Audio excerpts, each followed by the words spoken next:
principal, teacher and all my dear friends. My name is Aradiba. Today is 26th January. We are celebrating Republic Day. This year we are celebrating 77th Republic Day.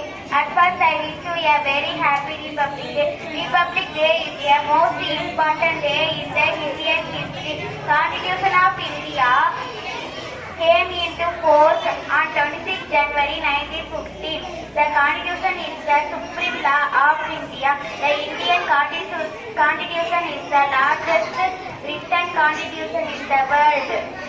Dr. Ambedkar is known as the father of Indian Constitution.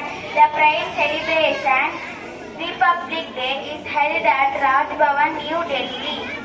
In this celebration, the President of India honors the national flag. Republic Day is the symbol of pride for us.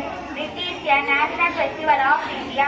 It is a day to feel nationalism. We should respect our Constitution. Republic Day teaches us to live in.